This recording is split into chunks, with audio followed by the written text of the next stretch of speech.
Okay, the German team are my favourites for the World Cup in the summer in Russia. Uh, it it comes as no surprise I say this. Now, it's very, very hard for an international team to defend its title. There's very few teams that can do it these days. Very few teams can get the back-to-back finals, let alone win two in a row. You'll have to go back to the 1960s, 50s and 60s for the Brazilian team to do it. They won 3 out of 4 World Cups, I believe. I think 58, 62 and 70. 1970, that Brazilian production line won 3 out of 4 World Cups. It's very hard for teams to go back to back these days.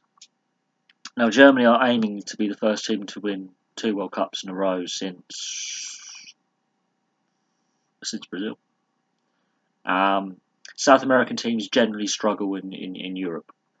Brazil are the only team to win a World Cup in Europe. I think Argentina are the only other South American team to get to a final in Europe with Italia 90s. So Brazil and France. So only 2 South American teams have made it to the World Cup final in Europe. So we have to look at it that way. It's going to most likely be a European team. Most likely. Don't be surprised if a South American team like a Uruguay, an Argentina or a Brazil does do quite well though. But you've got to look at it in that aspect. And I think the Germans are possibly the best equipped to do it. And it's because of the Champions League and Europa League and the travel distances. Because of Russia's distances you have to travel, a lot more German clubs are getting into Europe and getting a chance in Europe over the last decade. Dortmund and Bayern are the top 2, but Wolfsburg have won the Bundesliga. They've played in the Champions League. Werder Bremen have played in the Champions League in the past. Hamburg SV, Schalke, Mönchengladbach. There are more and more teams getting into the European conversation in German football than there were 10 years ago. I will admit, there's another reason why the Germans could do quite well. More of their players on a league weekend are German than I think any other league nationality-wise. So UK, it's between 30 and 40% on a given matchday weekend in the Premier League. Italy, it's a bit higher. Spain, it's higher. Germany has the highest percentage of native players playing in the native league. So it's around 60% of the players on show are German-born or can represent Germany, basically. And out of the top European leagues, that is the most striking, I think. It's the high percentage of German players. They give youth a chance as well in press situations and in first team situations. So more 18, 17, 18, 19, 20-year-olds are getting first team minutes that are crucial to their team than in the Premier League, say in England. The way the philosophy changed in German football was after Euro 2000 when they had a very bad tournament by German standards. They were out in the group stage. This doesn't happen to German football. They were humbled in that tournament. They were atrocious. Portugal, Romania and England all were better than them by a long, long way. And Germany were humbled by all 3. And when England were bad in that tournament, let's make no bones about it, England was shocking in that tournament. But our only win came against Germany, Alan Shearer scoring the goal in a game in Charleroi, 1-0. The Germans didn't get going in that tournament, and there was a lot of players from Euro 96 and World Cup 98 that had been with the side for quite some time, and Euro 94, and had been at the top end of football for a very, very long time. And it was a very experienced side, and it fell flat. And the German Federation and the clubs and the leagues came up with an idea to restructure German football. The fans have a lot of say in how the league is run. First up, the amount of production of players is unbelievable.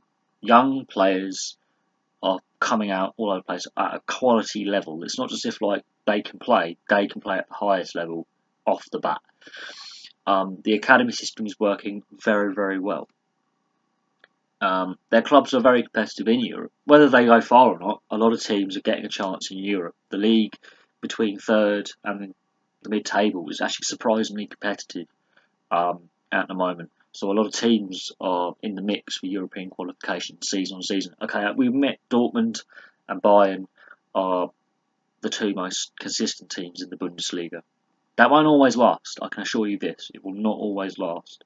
But they're the two big teams in the Bundesliga, and then the rest are still competing for Europe. So they're getting European exposure. Even if it's only one season in 10, that club gets that chance. The young players get to be exposed to the Champions League and Europa League, and scouts from bigger clubs go, I like the look of that player. That will help with their travel. Being used to Europe and European football at club level can help in international travel, because the Russian World Cup is probably more travel involved than the Brazil World Cup, and I'm not joking on that. Some of the miles covered in this game will be in this tournament, from ground to ground and venue to venue and match to match. We're talking thousands of kilometres, thousands of miles turnaround. So that kind of European experience for these German clubs and German players will be put them in good stead.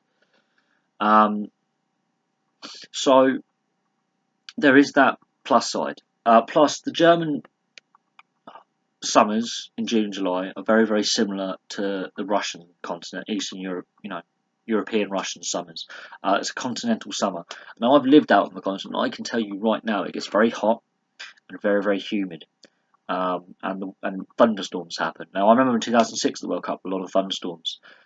4 years ago, when Brazil were playing their World Cup, over in Europe, we had a lot of thunderstorms, and we had some very, very, very heavy rain. But it was still above 30 degrees. It just came out the sky. Summer thunderstorms the weather will have an impact. Either the dry heat or the humid heat will have an impact on players as well. The Germans are very, very, I think, well equipped to deal with that. Plus, they've won it before, and a lot of these players know what it takes to win and to be successful international football and club football.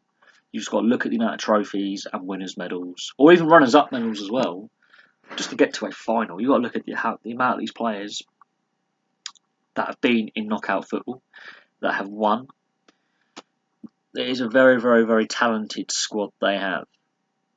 Even with the retirements of Philipp Lahm, Miroslav Klose, Podolski, Bastian Schweinsteiger, the players coming in after them, your Mario Götzes, for example, they've already won the World Cup. Mesut Ozil is still there. Now, when he plays for Germany, he plays a lot better than when he plays for Arsenal.